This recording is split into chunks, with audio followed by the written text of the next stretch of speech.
Hello and welcome back. In this tutorial, we are going to take a look at the new options we have for our content aware tool. So it's been updated with some new tools and options to give us more creative control over our edits versus the old version of the content aware fill tool. So in order to use the new version, we need to make sure we have the latest version of Photoshop. In this case, you need at least version 20. So if you don't have that, go ahead and upgrade because it does give us a lot more control over our edits. So let's take a quick look at how the old tool worked and how it worked, and then we'll take a look at the new tool.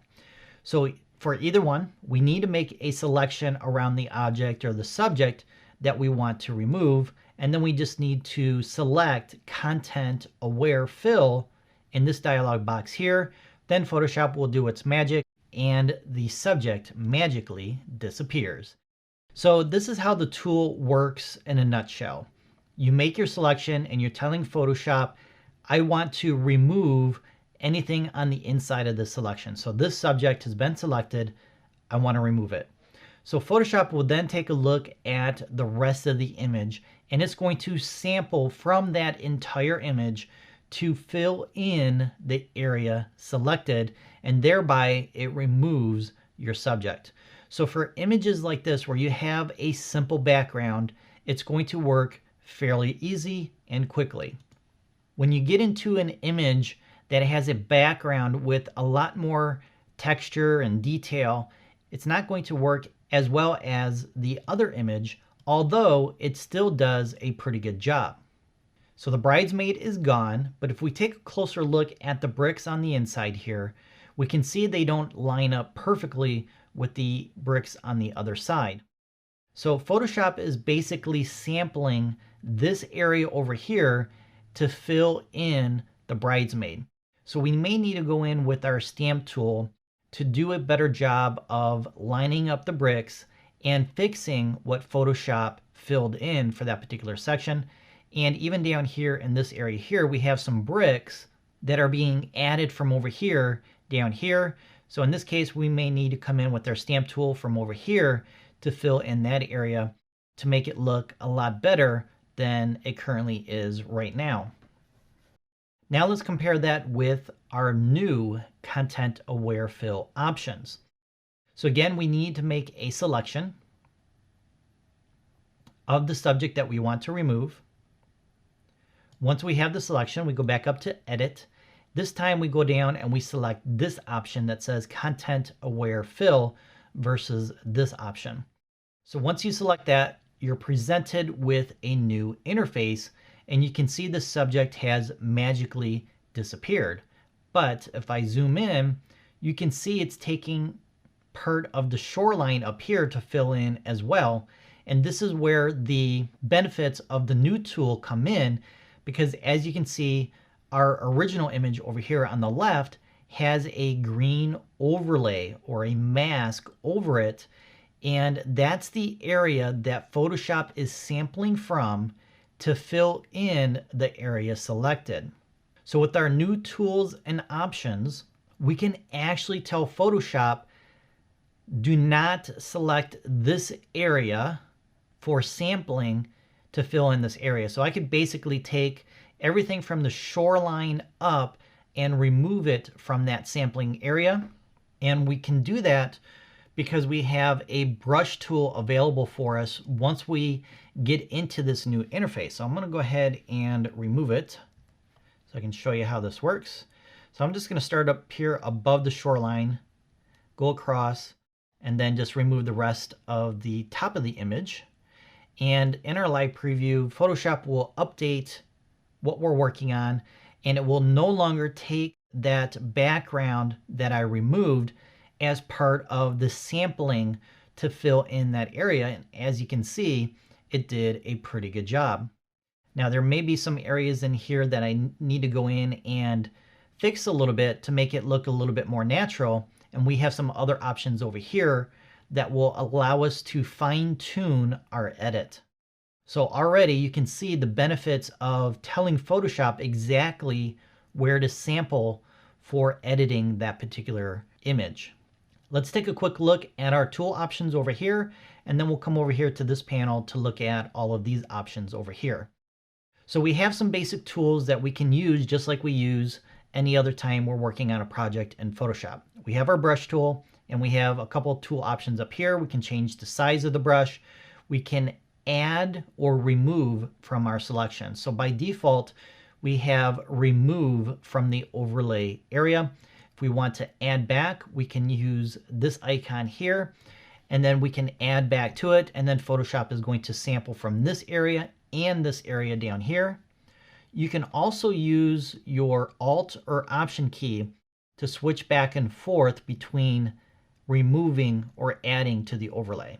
Next, we have our lasso tool with some additional options up here. We've covered these before, so we're not going to go into detail about those right now.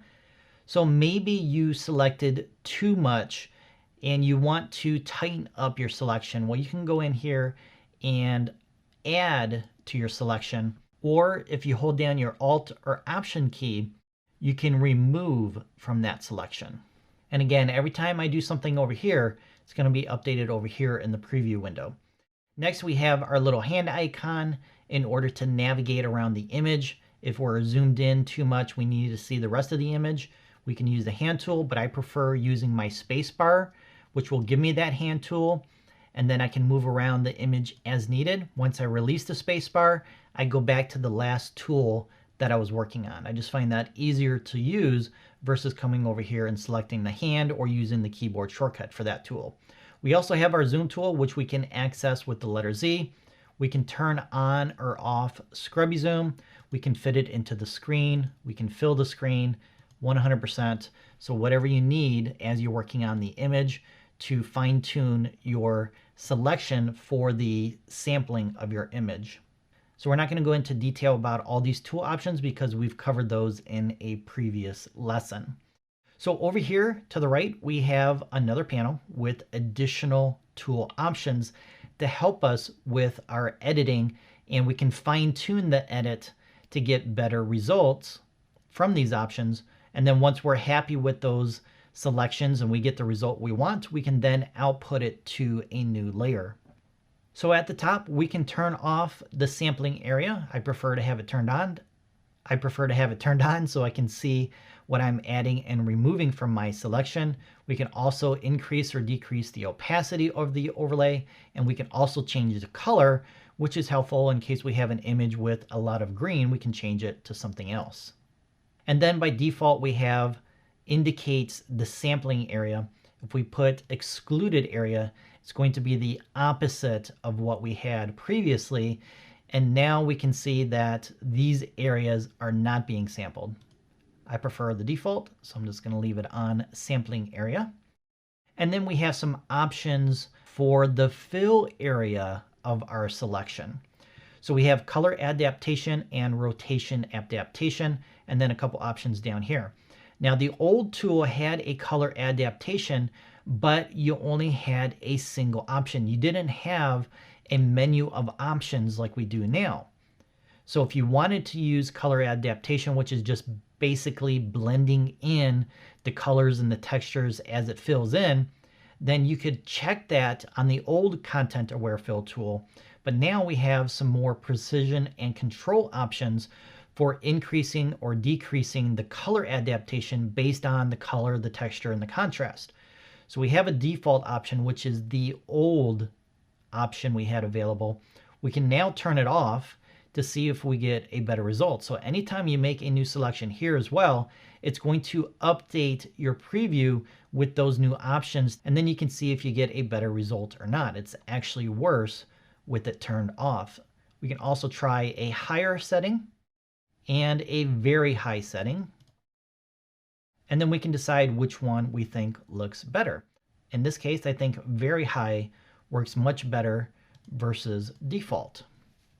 Actually, they're pretty close, so you could use either one for this particular image. Now, if you want to download this image and practice what you learned, go to pixabay.com and type in the following number, 3632932, and then you can download this particular image for free with or without an account. So go ahead and download that and load it up, and you can practice what you learn. But I just have a couple more things I want to show you real quick. Our next option is rotation adaptation. So it's going to take your selection and it's going to rotate it in a way so that it helps blend in the fill area with where the boats used to be or where your subject used to be. So we have some options here. We can go none all the way up to full, which is the most intense option. And then you can go through each one of those to see if you get a better result in case color adaptation by itself didn't give you the results you wanted. I'm just going to leave that set to none for now. And then we have scale, which is going to take your selection and scale it larger. And that again is going to give you another option for blending in the fill area with the area that needs to be removed. We also have mirror, which works well for these types of images where you have a reflection in the water.